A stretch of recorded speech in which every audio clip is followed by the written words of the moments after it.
Hello friends, welcome to my channel.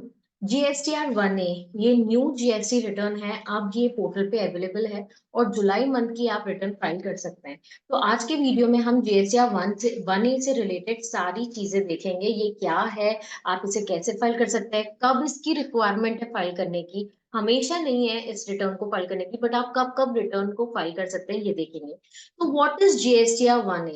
GSTR 1A allows a registered taxpayer to update the details of sale for GSTR 1 which was filed earlier।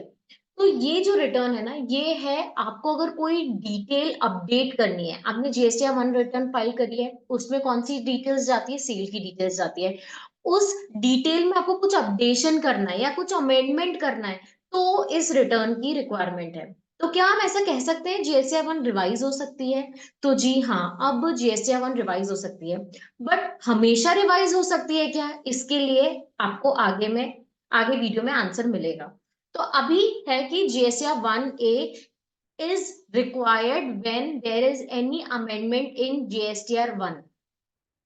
The form was not in use since 2017। आपको पता है ये originally जब GST आया था 2017 में, तब इस फॉर्म का जिक्र हुआ था, तब ये था जीएसटीआर 1A।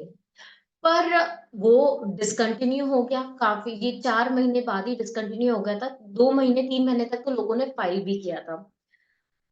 बट जुलाई 2024 में इसको री इंट्रोड्यूस करा है थ्रू नोटिफिकेशन 12/2024। इसके लिए रूल 59 सब रूल 1 भी लेकर आए हैं, जिसमें जीएसटीआर 1A की पूरी डिटेल बताई गई है कि आपको कब फाइल करना है, क्या क्या रिक्वायरमेंट्स होते हैं, सारी चीजें। तो रूल 59 4A में सारी डिटेल्स एनलिस्टेड हैं कि what are required in GSTR 1A। तो this is all about 1A। अब क्या जीएसटीआर 1 से ये कैसे डिफरेंट है? तो जीएसटीआर 1 एक सेल रिटर्न होती है, जिसमें सेल की आप डिटेल डालते हैं। बी टू बी में आप बी टू बी सप्लायर्स को आपने कितने इनवॉइसेस इशू किए हैं, या बी टू सी में बी टू सी लार्ज है, क्रेडिट नोट है, डेबिट नोट है सेल्स के, ये सारी चीजें जीएसटीआर 1 में जाती है। जीएसटीआर 1A में क्या जाता है? इससे रिलेटेड अमेंडमेंट। अगर कोई गलती हो गई आपकी जीएसटीआर 1 में, कोई डिटेल में गलती हो गई है, तो उसको रेक्टिफाई करना, या कोई इंफॉर्मेशन मिस हो गई है, कोई एक सेल डलना रह गया है जीएसटीआर 1 में, उसको अपडेट करना। तो ये अमेंडमेंट अपडेशन, इसके लिए जीएसटीआर 1A की रिक्वायरमेंट है।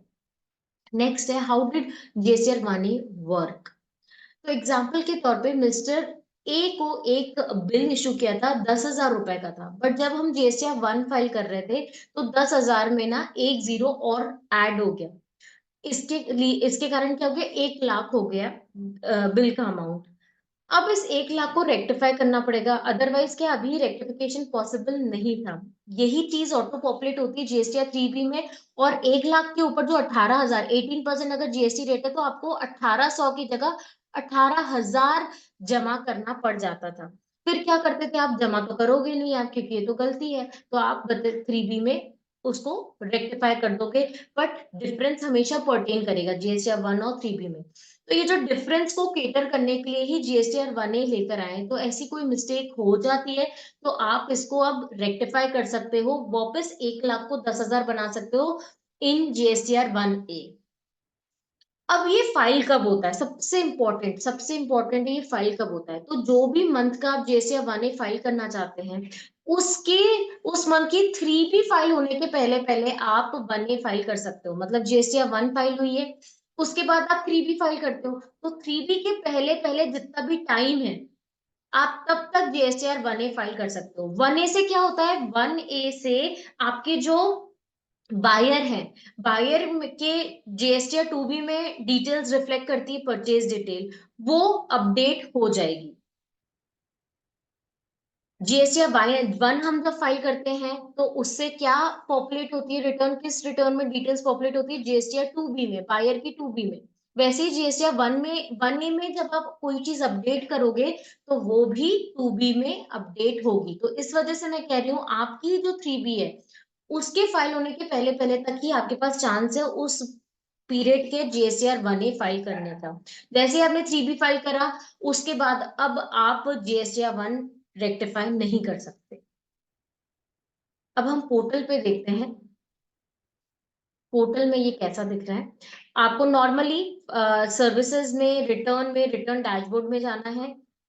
जैसे अभी जुलाई का मैं देखती हूँ, तो जुलाई में यह आपका जीएसटी 1A 1 के बाद ही 1A दिख रहा है।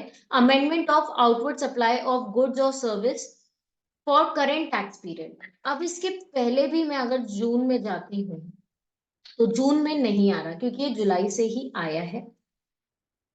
अगर आपने कुछ गलती कर दी है जीएसटी 1 में, तो उसको आप रेक्टिफाई कर सकते हो। अब रेक्टिफाई करना कैसे है?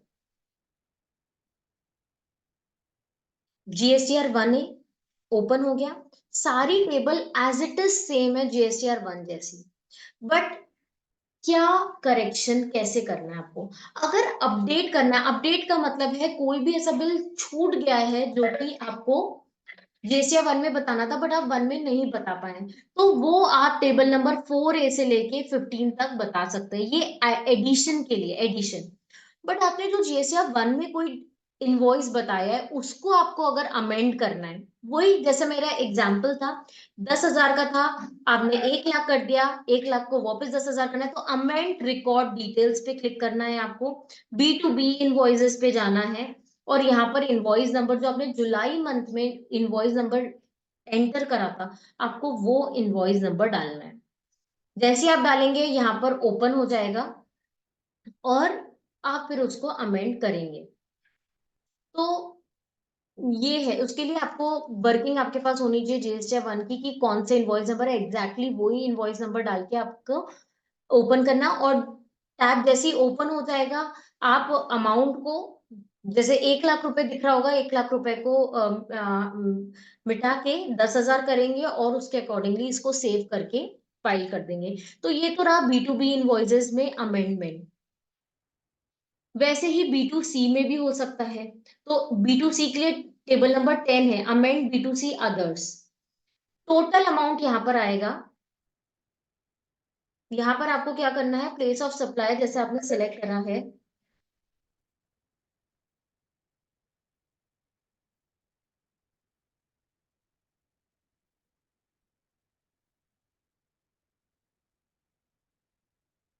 तो ऐसे ओपन हो जाता है। 29,000 ओरिजिनली जीएसटी 1 में बताया होगा, यहाँ पर आपको इसको हटाना है और जो अमाउंट है वो आपको डाल के सेव करना है। तो ऐसे आपका B2C भी अमेंड हो जाएगा।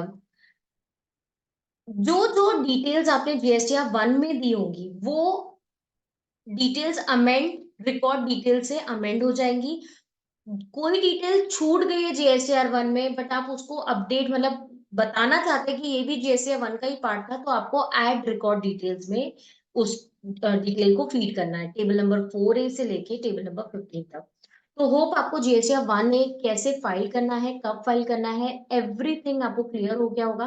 कोई और डाउट है तो आप मुझे कमेंट सेक्शन में बता सकते हो, मैं आपकी हेल्प जरूर करूंगी। तब तक के लिए इस वीडियो को लाइक करें एंड चैनल को सब्सक्राइब करें। Thank you.